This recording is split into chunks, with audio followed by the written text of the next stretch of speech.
Hi, I'm Caitlin Sosby, and I've been using the oils for about 6 years. I use them on all of my kiddos. I've used them throughout my pregnancies and stuff, and I've used them on a few of our different pets. And so I'm here to talk you through exactly how we take our normal 101 knowledge about oils and tweak it to apply it to our pets. So 101 basics, just in case you've never used essential oils before. Essential oils are aromatic compounds. They're not like cooking oils.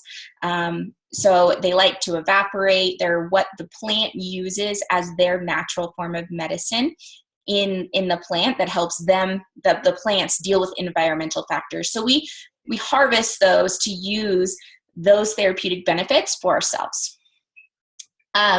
We use oils 3 different ways, and we can use them all 3 ways on our pets. We can use it aromatically, so that's diffusing or just letting them get a little whiff of the oil. Topically, so that's applying topically. I've used it, even one of my dogs had a snake bite, and we used the oils to help support him through all of that and the surgery and everything. So we can apply it topically, and then a great way for dogs and cats and just animals in general is to do it on the bottoms of their paws. Think about reflexology with humans. It's the same concept with pets. So we've got topically, and then internally. So animals can have these oils internally, and we will talk about dilution and which ones we're not going to use and which ones we are going to use, but they can get internally. I will take a drop of frankincense and copaiba, and I'll stir it into my dog's food, or turmeric, to give him a little bit of cellular support. I do want to mention that in this class, this is for quality oils. This is not going to Target and buying some oils from the dollar spot. This is not going to your local health food store or ordering from random companies on the internet. This is about one specific type of oil that I feel is the most transparent about their quality. And so this is the one I'm speaking about in this class, and that's doTERRA. doTERRA has the CPTG standard, which is certified pure therapeutic grade. Yes, it is a grade that they made up. And that's because there's not regulation on the market. The regulation that's there is very small. So if something says 100% pure, there's nothing there to verify it. And those standards are not that high anyway. So doTERRA has their own standard that verifies that it's pure and potent. And they get it tested by a third party testing company, and they publish all of those tests online so that it's very transparent. And we also source our oils in a really responsible way. We use co-impact sourcing. We skip the brokers. We skip that middleman. And we make sure that the farmers are getting a fair wage and that we are getting these oils in a sustainable way. So let's get into it. Safety for pets. We're going to talk about a number of things, but here's a little bit of an overview. So dilution, and on the next slide, we're going to go into depth on dilution. But our dogs our cats, our hamsters, or whatever it is, are much smaller than us. So we're going to need to dilute a lot more than for ourselves. I like to treat my dog like an infant. If I'm going to apply something to my dog, I think, how much am I going to apply to my infant? How much am I going to dilute it? And I'll dilute it in that way. I've got about a 50-pound dog. Also, I want you to remember that they have a lot more of those olfactory receptors than us. We've got 5 to 6 million. They have 200 to 300 million. So when you smell a scent, you're like, "Ooh, that's strong." Imagine how it feels to your dog. So one of the things that we can do to be kind to our pets, especially our cats seem to be a lot more sensitive to it. I want you to use a water-based diffuser and not just directly in some of those waterless diffusers. It's better to use a water-based diffuser. Just use the 4 to 5 drops. That's what I'm using anyways. That's not a reduction. But what you really need to do for your pet, especially your cats, is just leave a door open so that if it bothers them because it's too strong, because they have way more receptors than us, they can leave. And so give them that option to leave the room. And then always use the best practice oils if you can for your pets, and we're going to go into depth a little bit later. So dilution, we're treating our animals like little children. We are diluting more than what we would dilute for ourselves. Or, I mean, think about this also, like, okay, you're going to apply these to your horses or your bigger animals. We're still diluting, but you're not going to dilute as much for that kind of animal as you would for maybe a 10-pound dog. Always dilute. Here's a suggested dilution amount. It's that 1 to 2%. So that's 100 drops of carrier oil for 1 drop of essential oil. So I would do just a few drops in a roller bottle. That's what I would do if I was something that I was going to be applying more often. The biggest ones that we want to avoid with animals is Melaleuca or tea tree, wintergreen, and cassia. And this is because, like, for instance, with Melaleuca, their bodies have a hard time breaking down the Melaleuca. They have a different body chemistry than us. They aren't humans.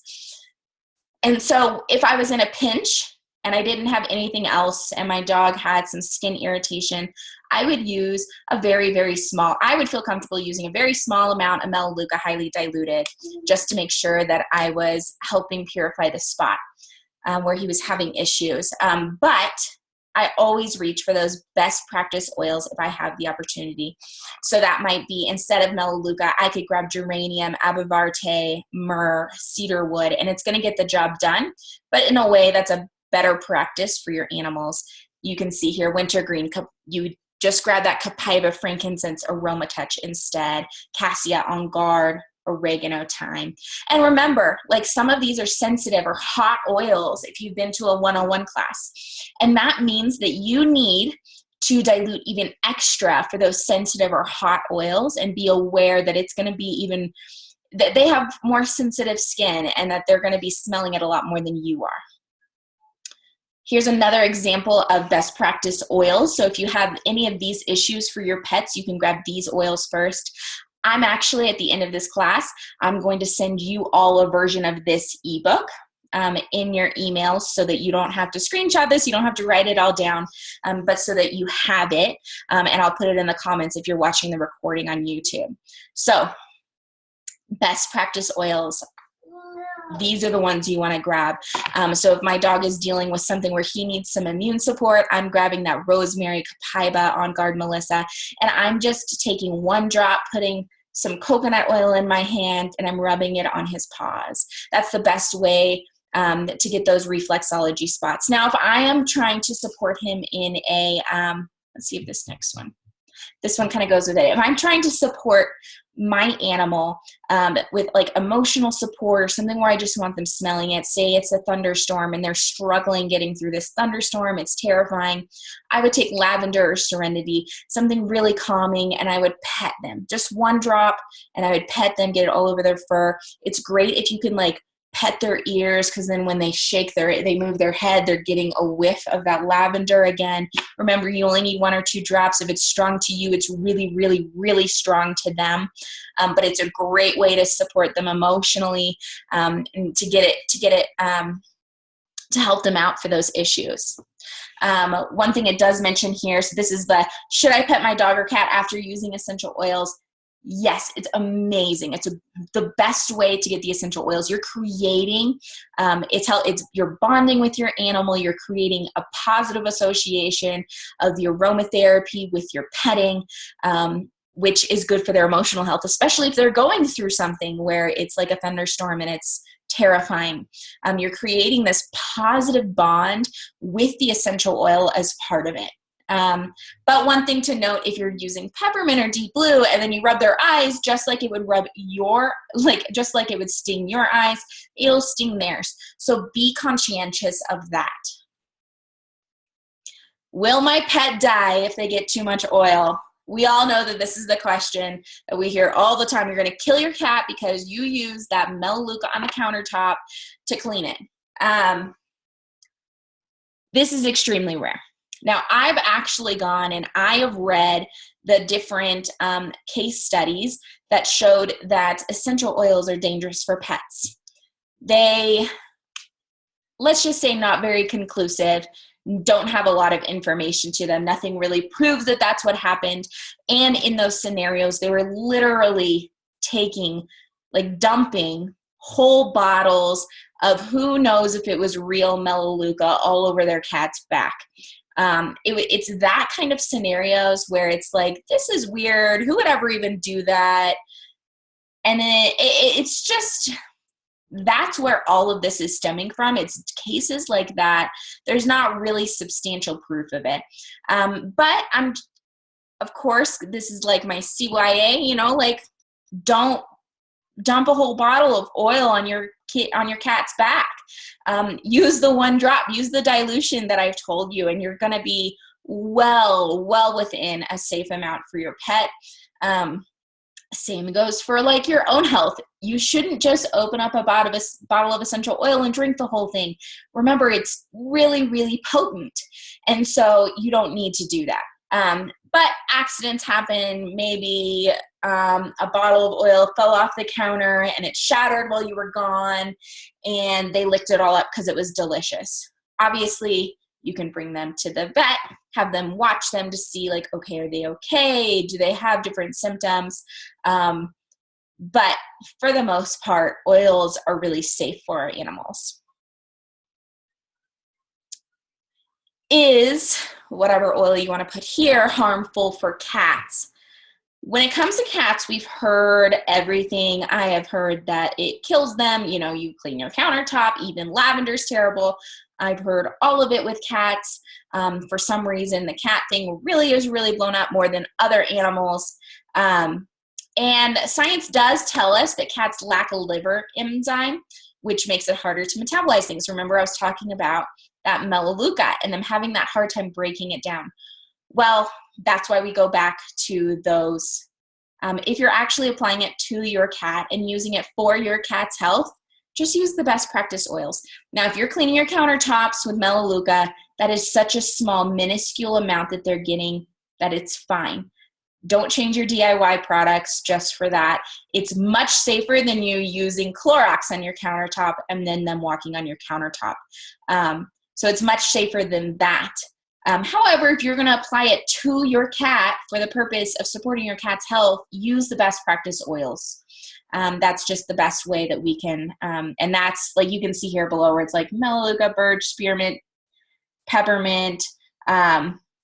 These ones are, if it's any of the sensitive or hot oils, if you can, just like with kids, grab the one that's just a neat one that you don't have to, that doesn't have those, that's the peppermint's cooling and stuff. That might bother a cat, might not enjoy it. And so grab some. There's plenty of options with oils that overlap on what will suit their needs. So just grab a best practice oil instead. So any questions? I'm going to stop the